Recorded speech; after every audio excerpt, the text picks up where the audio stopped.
Како ја оценувате ова? Еве на крај. Ја исполнивте ли мисијата? Семинарот ја исполни ли мисијата во неговите основни задачи кои ги има поставено, основните цели? Така, па најбитно е дека најголем дел од семинаристите што сакавме да дојдат, односно што се пријавија, дојдоа, беа тука, беа дел од оваа 56-та летна школа, дека тоа се луѓе од различни земји, од различни континенти, дека кај сите нив има исклучителен интерес за изучување на македонскиот јазик, но и пошироко за македонската култура, за македонската литература. И во тој контекст јас морам да кажам дека искажувам големо задоволство, особено што оваа 56-та летна школа има навистина голем број на млади луѓе кои што доаѓаат од нашите центри каде што имаме лекторати по македонски јазик, значи лекторати на странските универзитети, но и од центри каде што се изучува македонскиот јазик, литература и култура на различни нивоа. Немаме лекторати, но имаме професори кои што се добро обучени, добро познаваат македонската литература и култура, добро зборуваат македонски јазик и таму на своите универзитети имаат група на предмети кои што се допира до тој македонски јазик, литература и култура, така што еве да не звучи нескромно, ама јас сум навистина многу задоволна. Колку од тие професори за кои сега зборувавте произлегле или поминале низ школата? Па најголем дел. Да. Најголем дел.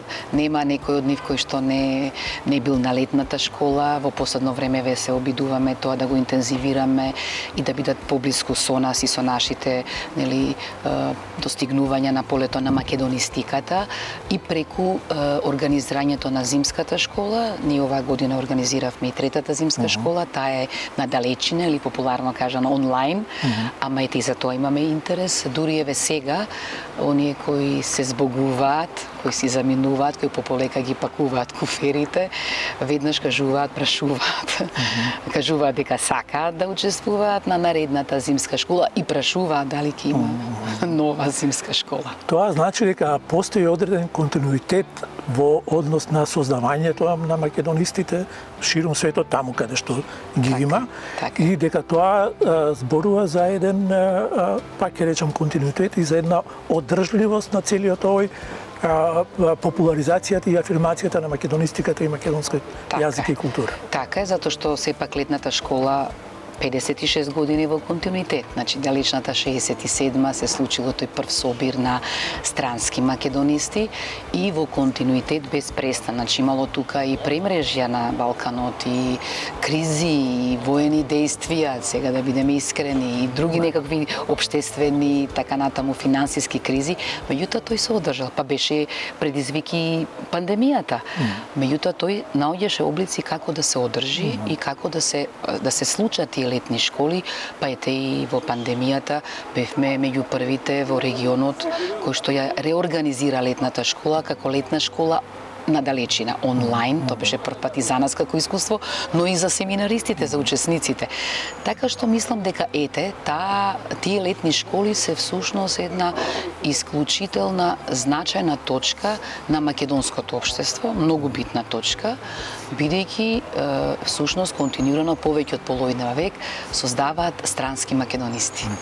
Она што го забележавме кога дојдовме е поголемиот број од учесниците се млади луѓе. Тоа се веројатно студенти, почетници и така натаму. Да. Покажале интерес, еве дошле на семинарот, студираат во средините на нивните универзитети. Тоа значи дека тоа се генерации кои сега почнуваат и кои ќе го шират, кои својата кариера практично ја посветуваат на македонистиката и на македонскиот. Така, и затоа велам, кога кажав многу сум задоволна, токму во тој правец и вашето прашање на место, да, тоа се млади луѓе. Рековме дека тоа се студенти на додипломски и на постдипломски, но се веќе некои од нив и одбрале и теми што работат магистарски и докторски од областа на македонскиот јазик, на македонската литература, така што навистина не гледаме во нив некаква иднина. особено да речеме најмногу млади се во почетните групи, на почетно ниво, нели? Таму каде што се покажува дека не го знаат македонскиот јазик и почнуваат некој од нула, некој со мало предзнаење. Меѓутоа интересно е што и во средното, на средно ниво, но и особено во овие напреднати курсеви, имаме 2 напреднати курса и за јазик и за литература, таму е мешан составот. Значи имате истовремено може да видите и студент и професор. И тука е, да речеме, вештината на лекторите кои што работат со напреднатото ниво, да ја најдат, да речеме, таа златна средина да биде доволно интересно за професорот и провокативно, но и доволно јасно и за почетникот. Велам почетник во тоа напреднато ниво, тој не е почетник, тој зборува во секој поглед, разбира, разговара, но сега ги учат финесите на македонскиот јазик. Така исто на полето на македонската литература. Вообичаено, кога ќе спомнеме семинар, па меѓународен, доминантен да е англискиот јазик. Овде, мислам, одвишно е да прашам, но предпоставам дека доминира среден јазик, односно, нели, јазик кој што ги врзува сите овие луѓе е всушност македонскиот. И ме радуваше дека тие нивни дружби и разговори не престанува не завршува со завршувањето на часовите, туку тие потоа и се дружат и пеат. На македонски. Да изборуваат. Многу интересно кога ќе видите како двајца пољаци, например, разговараат, се трудат да разговараат на македонски, или како семинаристи од Турција разговараат со семинаристи од Кина.